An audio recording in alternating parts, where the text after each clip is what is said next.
नवरात्रि प्रारंभ हो चुके हैं और नवरात्रि के साथ ही शुरू होता है नया संवत,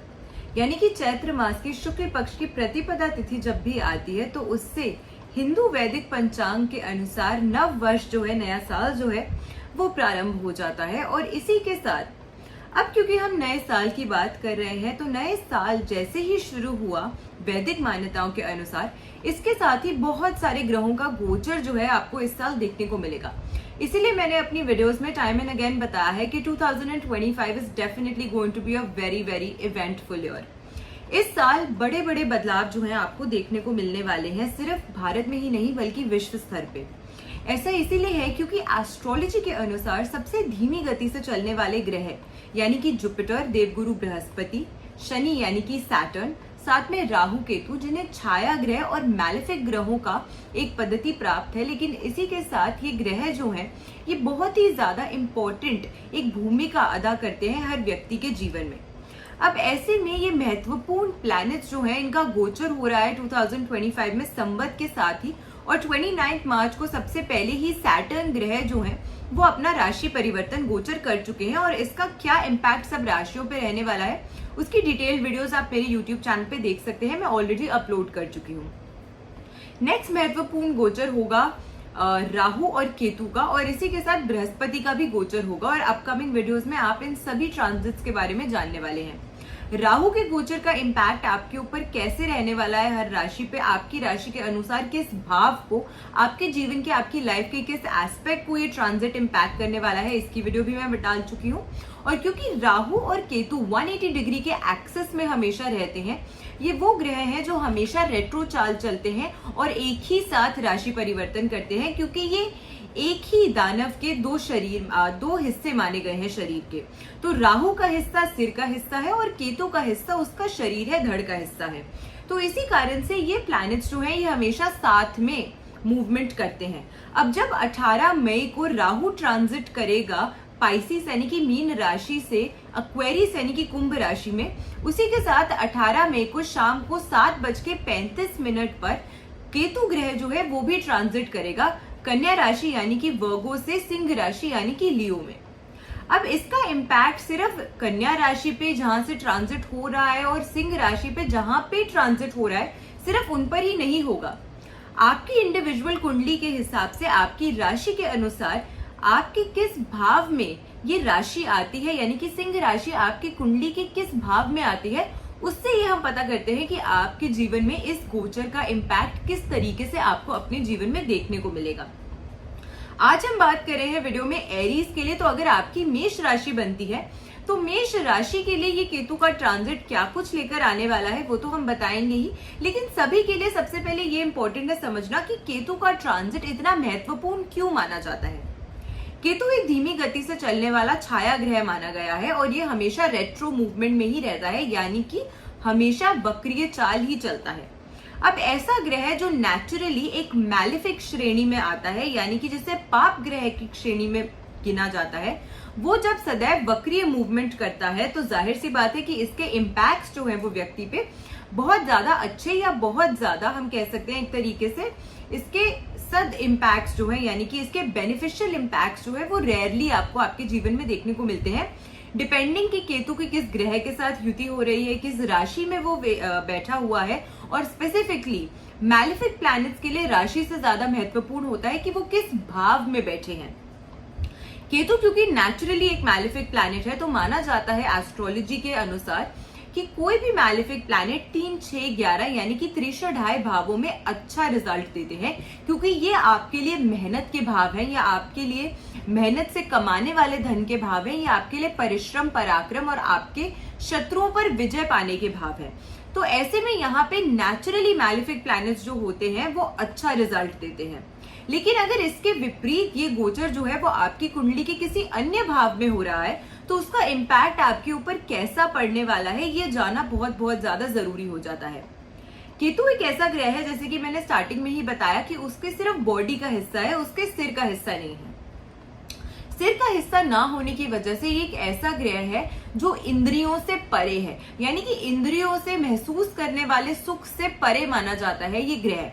जिसके पास smelling, tasting, sensing, listening, seeing, इस तरीके की जो पावर्स हैं, इस तरीके की जो सेंसेस हैं वो अवेलेबल नहीं है।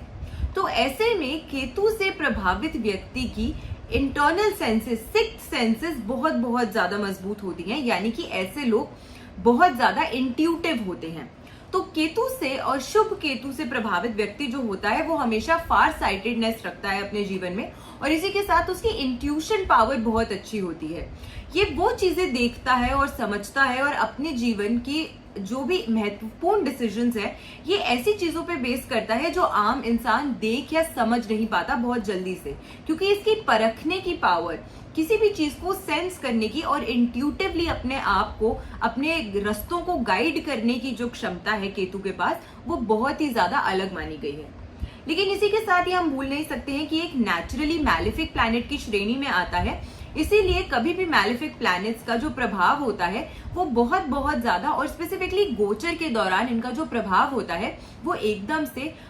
बहुत ज्यादा विशेष फल जो है वो जातक को नहीं देता है। अब एरीज राशि की सबसे पहले अगर मैं बात करती हूँ, आपकी राशि का स्वामी ग्रह जो है वो मंगल ग्रह माना गया है, जिसकी कोर नेचर ट्रेट्स जो है वो केतु के नेचर से बहुत ज्यादा अलग है।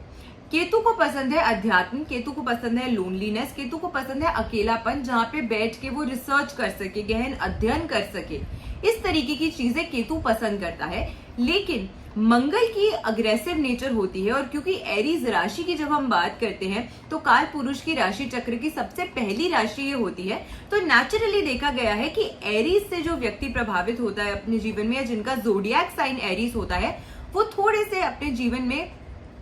इनके अंदर एक तरीके से क्यूरियोसिटी होती है हर चीज को जानने की, समझने की, और इंस्टेंटली ये लोग डिसीजंस लेना पसंद करते हैं। बहुत ज्यादा सोच समझ के कैलकुलेटेड डिसीजंस लेना इन्हें पसंद नहीं होता है। ये अपनी गट फीलिंग पे ज्यादा रिलाई करते हैं, और जो इन्हें ठीक लगता है इंस्टेंटली ही कर देते हैं, चाहे वो सही हो या गलत हो। और ये चीज केतु को समझ नहीं आती है। ये केतु की कोर ट्रेट नेचर से बहुत ज्यादा अलग है, क्योंकि केतु की आदत है हर चीज को धीरे से करना, परख परख के अपने टाइम से करना, अपने खुद के मन मुताबिक कोई भी काम करना। अब केतु का ये जो ट्रांजिट हो रहा है एरीज राशि के लिए, आपकी राशि से पंचम भाव में ये ट्रांजिट हो रहा है। जैसे कि मैंने स्टार्टिंग में बताया कि 3, 6, 11 के भाव में जब भी मैलेफिक प्लैनेट्स का ट्रांजिट होता है तो उसे अच्छा माना जाता है। लेकिन क्योंकि पंचम भाव जो कुंडली का माना गया है, ये एक लक्ष्मी स्थान है, ये एक धन स्थान है, ये वो स्थान है जहां से व्यक्ति के जीवन में उसके प्रारब्ध के कर्म देखते हैं, और इसी के साथ इस जीवन में आपके रिलेशनशिप्स देखते हैं, आपके फ्रेंड्स के साथ, आपके लवर्स के साथ, आपके पार्टनर्स के साथ, और साथ के साथ ये एजुकेशन का भाव भी है। तो अगर आप बच्चे हैं, अभी भी आप स्टूडेंट लाइफ से एसोसिएटेड हैं स्पेसिफिकली, तो ऐसे में आपके लिए एजुकेशन का भाव भी है, चाहे आप हायर एजुकेशन में हो या आप लोअर एजुकेशन में हो, कहीं पर भी आपके लिए एजुकेशन से जुड़ा हुआ जो भाव है वो पंचम भाव है। तो पंचम और नवम की युति होने से अक्सर देखा गया है कि व्यक्ति अपने पढ़ाई के जीवन में, अपने एजुकेशन के क्षेत्र में, चाहे वो मिडिल स्कूल हो, जूनियर स्कूल हो, या फिर हाई स्कूल हो, या फिर graduation, post graduation, masters level तक भी बहुत बहुत अच्छी एकेडमिक एक्सीलेंस हासिल करते हैं पंचम और नवम के अच्छे कंजेशन और स्ट्रॉन्ग प्लेसमेंट्स की वजह से। तो पंचम भाव आपकी जिंदगी में इंपॉर्टेंट भाव इसीलिए भी हो जाता है क्योंकि ये आपके लिए प्लानिंग है, आपकी एजुकेशन सेक्टर है, आपके रिलेशनशिप्स हैं, और इसी के साथ साथ आपके प्रारब्ध के कर्म है। तो 4 महत्वपूर्ण भावों का नेतृत्व जो देखा जाता है आपकी कुंडली में, उसकी जो दशा देखी जाती है वो पंचम भाव से देखी जाती है। अब ऐसे में ये भाव मैलेफिक प्लैनेट से प्रभावित हो रहा है, तो इसकी वजह से आपको किन किन जगहों पर अपने जीवन में थोड़ी सी परेशानियां इस समय के दौरान, इस गोचर के दौरान देखने को मिल सकती हैं।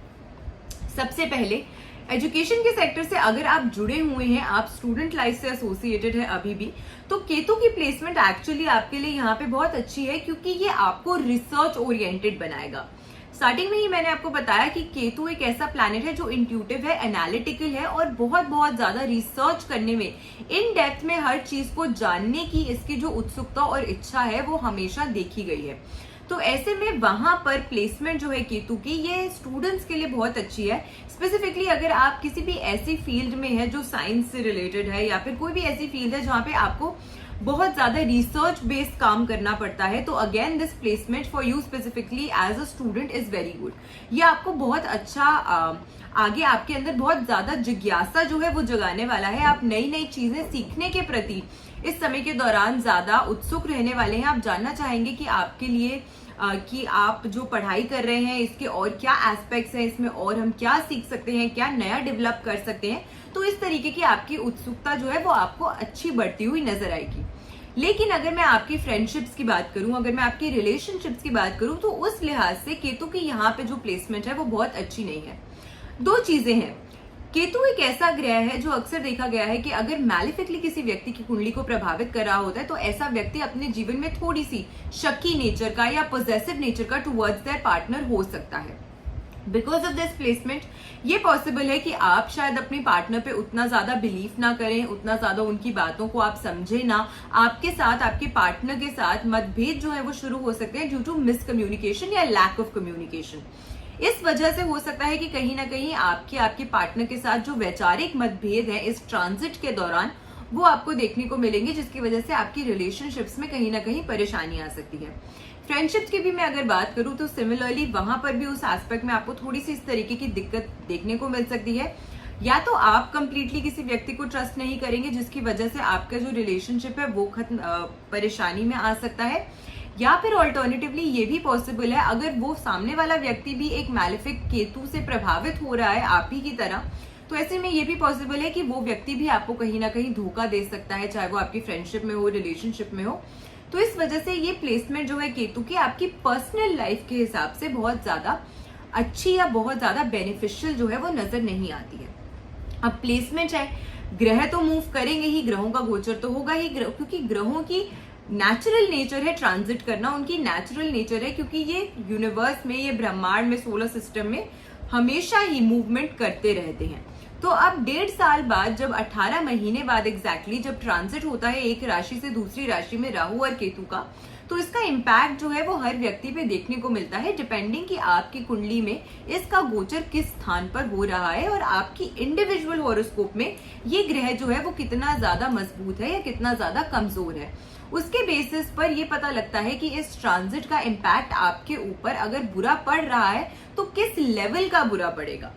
अब इसी के साथ अगर इस तरीके की प्रॉब्लम्स आपको लग रहा है कि ट्रांजिट शुरू होने से पहले या ट्रांजिट शुरू होते ही आपको आपके जीवन में देखने को मिल रही है, तो कौन सी एक रेमेडी है जो आपको जरूर करनी चाहिए।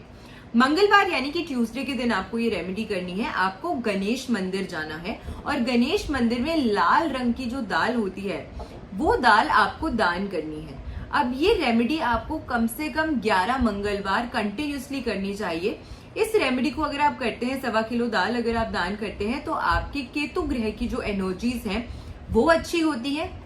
आपके स्वामी ग्रह राशि के मंगल, उसकी भी एनर्जीज अच्छी होती हैं और आपकी लाइफ में जो ऑब्स्टिकल्स, परेशानियां आ सकती हैं बिकॉज ऑफ दिस ट्रांजिट, उससे कहीं ना कहीं आपका बचाव होता है, क्योंकि आपके ग्रह की एनर्जीज बलवान होती है। तो आशा करते हैं आज की जो वीडियो है वो आपको पसंद आई होगी। वीडियो अगर अच्छी लगी हो तो ज्यादा से ज्यादा लोगों तक वीडियो को शेयर जरूर कीजिएगा। चैनल पे नए हैं तो चैनल को सब्सक्राइब जरूर कीजिएगा और ऐसी बेनिफिशियल वीडियोस के साथ फिर से लौट कर आएंगे इस चैनल पे। आशा करती हूँ आपका दिन शुभ रहे। नमस्कार, जय माता दी।